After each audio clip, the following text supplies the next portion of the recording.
बिल्कुल मैंने ये बात कही थी इमरान खान साहब से कि या बुशरा बीबी को या हलीमा खान को आप जो है ये उनको क़यादत में बिल्कुल आप उनको शामिल करें, अख्तियार उनको अख्तियार दीजिएगा। लतीफ कोसा साहब, बहुत शुक्रिया आपका वक्त देने के लिए। सर, सबसे पहले तो ये फरमा दीजिएगा कि एक कानूनदान की हैसियत से आप जस्टिस फाइज ईसा साहब के फैसलों को किस निगाह से देखेंगे?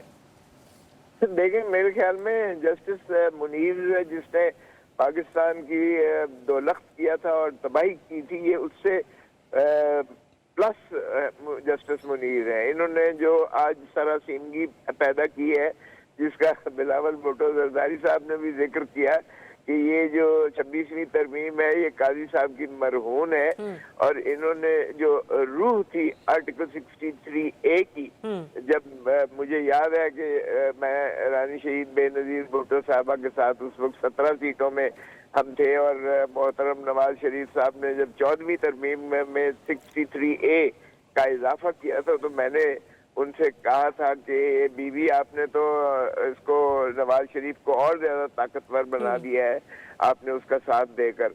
वो तो पहले ही अपने MNAs को साल साल मिलते नहीं है, अब तो वो जो है अमीरुल मोमिनीन बना दिया है। तो बीबी ने कहा कि देखें कोसा साहब, ये जब एक कोलिशन गवर्नमेंट बनती थी हमारी, तो एक MNA आकर इतनी बड़ी बड़ी आंखें दिखाता था कि ये करो नहीं तो मैं उधर जा रहा हूँ, और ये जब वो डिफेक्ट करता था तो उससे हुकूमत जो है बहुत कमजोर हो जाती थी और हम ब्लैकमेल होते थे।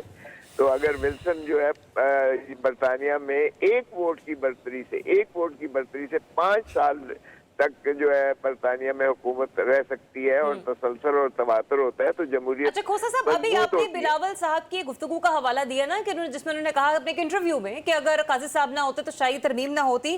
बहरहाल PTI 26वीं तरमीम को तो पास होने से ना रोक सके, अब 27वीं तरमीम की बाज़गश सुनाई दे रही है। उसके ऊपर आप लोगों की स्ट्रेटेजी क्या होगी, कि उस पर आप लोग काबू पा लेंगे? देखिए, ये तो जितनी इस वक्त बदनामी ली है इस हुकूमत ने और इस हुकूमत के सहूलतकारों ने, और जितना काजी जो है फायज ईसा साहब का यौम निजात मनाया गया है, जितना वो बदनाम हुए हैं इस तरह के हरकतें करके, और कमिश्नर रावलपिंडी ने भी कहा कि काजी साहब भी शरीक जुर्म थे जब हमने जो है पिंडी की सारी की 14 सीटें जो है वो फॉर्म 47 के जरिए जीती हुई पाकिस्तान तहरीक इंसाफ की मुस्लिम लीग नवाज को दे दी। तो ये काजी साहब ने अगर 63A का फैसला न दिया होता और वो जो है वोट जो डिफेक्ट करता है, जो बगावत करता है, जो गद्दारी करता है, उनका वोट अगर गिना ना जाता तो ये 26वीं तरमीम मुमकिन ही ना थी। अच्छा खोसा साहब, हमने देखा है कि काजी साहब के बहुत सारे फैसले ऐसे रहे हैं कि जिनसे पाकिस्तान तहरीक इंसाफ को बतौर सियासी जमात बड़ा नुकसान हुआ है और बुनियादी इंसानी हुकूक की भी पामाली हुई, लेकिन आज जाते जाते सुप्रीम कोर्ट के अहाते में वो बुनियादी इंसानी हुकूक की यादगार का इफ्तिताह करके निकले। कैसा लगा आपको? क्या मैसेज कन्वे किया? मैंने तो अर्ज किया है कि ये यौम निजात मनाई गई है इनकी, और ये जो है इनका जो इन्होंने मकबरा अपना बनाया है यहाँ, ये सुप्रीम कोर्ट के दागदार किया है इस इमारत को। अगर आप देखें तो उसके जो बुनियादी नक्शा था और जो आगे खूबसूरती थी उसकी, उस खूबसूरती को मांद कर दिया है उन्होंने इसका ये बना के अपना मकबरा। तो ये मेरा नहीं ख्याल कि इसमें जो है उनकी कोई क्रेडिट गिना जाएगा या ये जो है ये रह सकेगी। अच्छा खोसा साहब, कुछ सियासी नुकसान तो काजी फाइज ईसा साहब कौल आप लोगों के जाते जाते आप लोगों को देंगे, लेकिन कुछ सियासी नुकसान मौजूदा जो क़यादत इस वक्त जेलों से बाहर है, शायद तासुर ये मिल रहा है वो भी जमात को पहुंचा रही है। ऐसा लग रहा है कि जैसे जमात में ग्रुपिंग मौजूद है, क्योंकि एक ग्रुप कुछ और कहता है, 4 लोग कुछ और कहते हैं। इसके बारे में आपके पास मतलब आप क्या हम लोगों को एड्रेस करेंगे?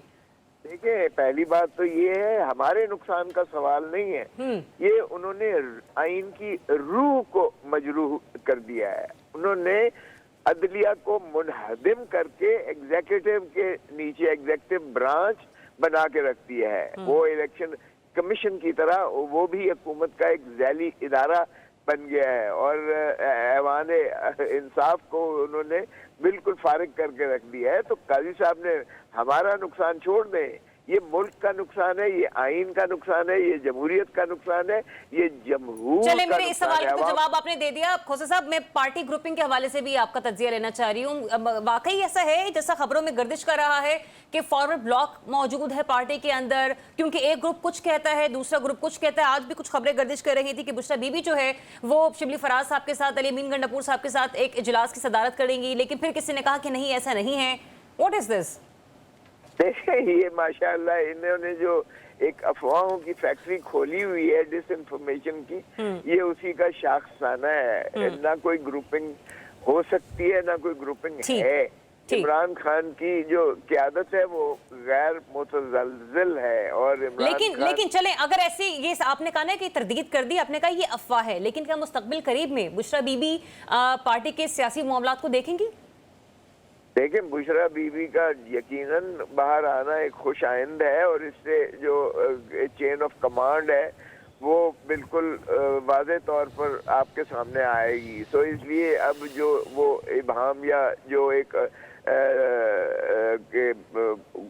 जो है बैरिस्टर गौहर साहब कुछ कहते थे, या किसी तरीके से उमर अयूब साहब का, या जो है असद कैसर साहब का, या मरवत साहब का, या मेरा कोई बयान में अगर कोई तफावत होता था तो वो आपको नजर नहीं आएगा बुशरा बीबी के बाहर आने से, क्योंकि बुशरा बीबी एक स्ट्रॉन्ग विल्ड और एक अच्छी मतलब कहीं ना कहीं पार्टी के फैसलों पर अब वो निगाह रखेंगी। मैं इसका जवाब कुछ ऐसे लूं। ठीक, बिल्कुल, मैंने ये बात कही थी इमरान खान साहब से कि या बुशरा बीबी को या अलीमा खान को आप जो है ये उनको क़यादत में बिल्कुल आप उनको शामिल करें, अख्तियार उनको अख्तियार दीजिएगा, क्योंकि हमारी जो साइकी में है कि पाकिस्तान तहरीक पाकिस्तान पीपल्स पार्टी हो, पाकिस्तान मुस्लिम लीग नून हो। चलें, ये एक बड़ी खबर है लतीफ खोसा साहब जो अभी आप हमें दे रहे हैं कि एक तरफ तो अफवाहों की तरदीद कर रहे हैं, लेकिन आप ये कह रहे हैं कि उनका आना बाहर खुशाइंद है और मुस्तकबिल करीब में, चूंकि आप भी खान साहब को पहले मशवरा दे चुके हैं कि आप उन्हें पार्टी के मामलात का